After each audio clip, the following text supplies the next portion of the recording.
Nous restons toujours dans ce siège de renforcement des capacités aussi. C'est dans ce cadre qu'on est parti voir les gens du CESTI, ces étudiants, ces apprenants qui sont très conscients aussi des actions mises en place par l'autorité qui est en place. Mais aussi face à la digitalisation accélérée, les CESTI s'adaptent en intégrant des technologies émergentes à ces formations. Les données massives et les médias sociaux sont désormais au cœur des programmes permettant aux étudiants de maîtriser les outils et les techniques de pointe. Et pour parler de ces innovations du CESTI, nous recevons sur ce plateau M. Mamadou Ndiaye. Il est le directeur du CESTI. Bonjour M. Ndiaye. Bonjour Mariam. C'est avec un immense plaisir qu'on vous reçoit sur notre plateau. Le plaisir est partagé. Alors, quand on parle de renforcement des capacités, on sait que le CESTI fête ses 60 ans. 60 ans, ça ne s'oublie pas. 60 ans, c'est pas 60 toujours.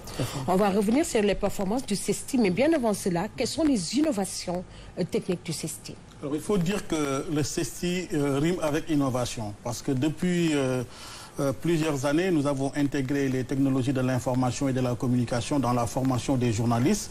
Et donc, d'année en année, nous proposons des formations, des renforcements de capacités qui calent avec les nouvelles compétences que les journalistes doivent avoir par rapport à l'utilisation de l'intelligence artificielle, l'utilisation de l'Internet, l'utilisation des réseaux sociaux. Tout ça aussi pour pouvoir lutter contre la désinformation et mettre en œuvre des activités de fact-checking. Et donc tout cela requiert de la part de l'école que nous sommes, qui est quand même une école qui est là depuis 1965, où nous y reviendrons, oui, de pouvoir renouveler son offre de formation pour permettre aux journalistes d'être au fait des nouvelles technologies, mais aussi des nouvelles pratiques journalistiques. Alors, à l'heure de la digitalisation, quelles ont été aussi les dispositions mises en place pour pouvoir accompagner ces étudiants? Alors, les dispositifs, c'est d'abord des équipements. Il faut de l'infrastructure et d'année en année, nous travaillons à équiper l'école avec quand même des ordinateurs, mais aussi des dispositifs de dernière génération qui permettent aux jeunes apprenants, mais aussi aux journalistes qui viennent pour la formation continue, de pouvoir toucher les innovations, de pouvoir utiliser le matériel innovant en tant que tel.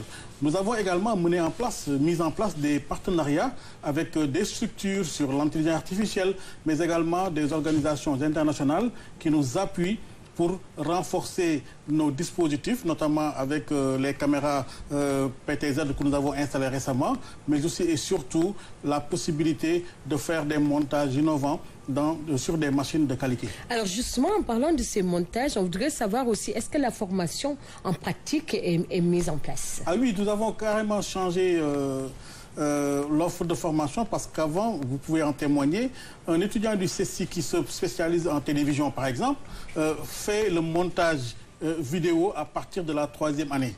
Aujourd'hui, nous avons carrément changé la donne en proposant le montage vidéo, le montage audio numérique et aussi l'apprentissage sur la caméra à partir de la 1re année. L'objectif est pour nous de former ce que nous appelons des JRI.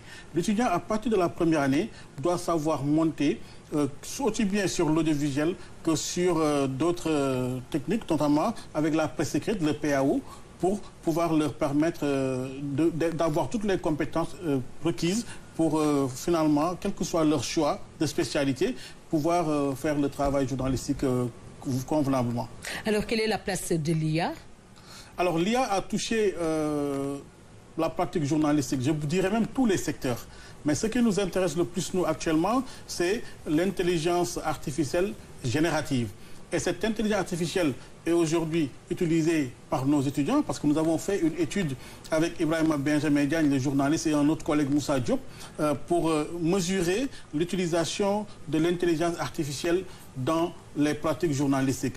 Et nous sommes arrivés au résultat selon lequel, en tout cas, même si les organes de presse ne l'utilisent pas tout à fait, les journalistes eux-mêmes, dans leur pratique quotidienne, font appel à des logiciels d'intelligence artificielle pour faire leur travail journalistique. Mais est-ce que cela n'a pas des impacts aussi? Bien sûr, ça a des impacts sur, par exemple, la mise en œuvre des grandes enquêtes.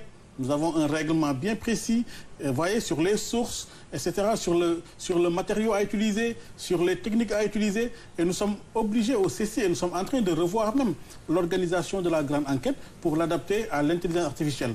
Il y a un autre impact qui peut être un risque, C'est-à-dire que le journaliste qui fait usage de cette technologie-là, de cette pratique-là, aujourd'hui, l'intelligence artificielle peut être confronté également à la désinformation. C'est vrai. Parce que souvent, vous allez chercher des contenus que vous ne maîtrisez pas toujours. Si vous ne faites pas attention, vous pouvez induire en erreur votre public, ce qu'on appelle la mésinformation.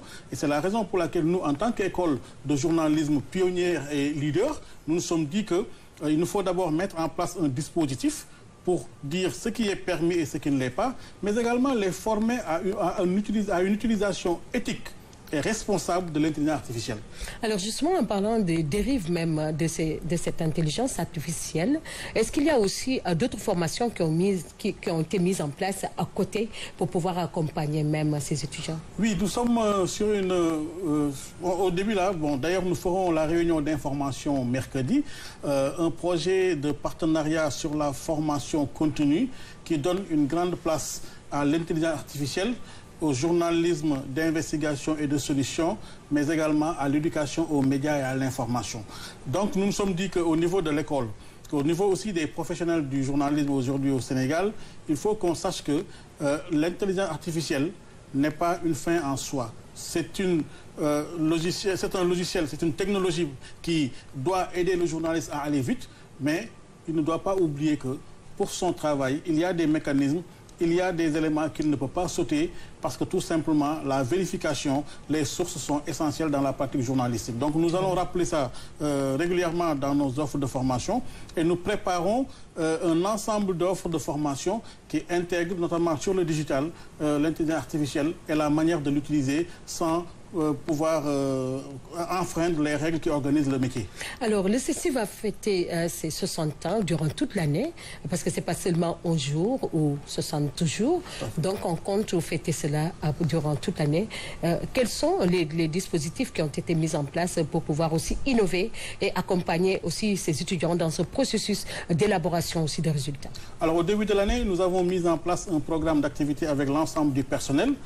Un programme d'activité qui concerne d'abord la finale. On a commencé avec la finale de la Coupe du Directeur avec une conférence sur des aspects liés à l'environnement. Vous voyez, nous avons également mis en place une série d'activités et le point d'orgue sera la remise des diplômes aux étudiants de la 52e promo et ce sera le 22 mai 2025. Mais durant toute l'année, nous avons des conférences avec les anciens sur la place du CESTI dans le journalisme africain et dans la liberté d'expression. Nous avons ces projets-là. Et donc, sur toute l'année 2025, parce que le CESTI a été créé en 1965 par la coopération canadienne et française, donc nous mettons en œuvre ces programmes-là pour valoriser l'école, mais également dire combien elle est importante dans le journalisme africain. Nous avons la chance de voyager souvent dans des écoles de la sous-région, dans des pays de la sous-région, et à chaque fois que nous mettons les pieds dans une école, soit le CESTI a aidé à la création de cette école, soit ce sont les diplômés du CESTI qui enseignent dans cette école. Ou dirige aussi les organes de presse au niveau de l'Afrique. Tout à fait. Partout dans le monde. Les organes de presse, les organes de régulation sont dirigés souvent par des produits du CESTI. Et donc, cette richesse-là, nous devons l'utiliser. C'est la raison pour laquelle nous menons un ensemble de partenariats. Nous commençons la semaine prochaine un projet avec l'ISTC Polytechnique d'Abidjan, l'école de l'Institut du Bénin, mais également l'ESJC du Mali a été plus ou moins créé avec l'accompagnement du CESTI. Et aujourd'hui, le directeur me disait récemment que de nombreux diplômés du CESTI y enseignent et ils font la fierté de notre école. Je vous remercie, M. Ndiaye. Votre mot de la fin? Alors, pour vous remercier également et faire un appel à tous ceux qui sont des professionnels de l'information et de la communication, de se tourner vers le CESTI parce que nous lançons un ensemble de programmes, notamment de formation continue pour les professionnels en communication, mais nous avons un programme innovant qui va être lancé après validation, bien sûr, par les instances pédagogiques. C'est la proposition de nouveaux masters en journalisme. Et ces masters-là sont des masters spécialisés, journalisme culturel, journalisme scientifique, journalisme sportif, journalisme économique et financier. Et donc, tous ces éléments-là, c'est pour donner à nos diplômés qui ne veulent pas continuer en communication la possibilité de faire des masters spécialisés en journalisme qui leur permettra de se bonifier dans leur domaine. Et d'allier la théorie et la pratique. Toujours dans la pratique, surtout la pratique, parce qu'au CESTI, la théorie c'est dans les premières années, mais vous savez très bien qu'à partir de la deuxième année, c'est essentiellement pratique, parce que la pratique elle est essentielle dans l'activité journalistique. Je vous remercie, M. Ndiaye. Alors, je rappelle que nous étions en entretien avec M. Mamadou Ndiaye, c'est le directeur du CESTI, et nous étions en train de parler des innovations du CESTI. Nous allons poursuivre l'activité.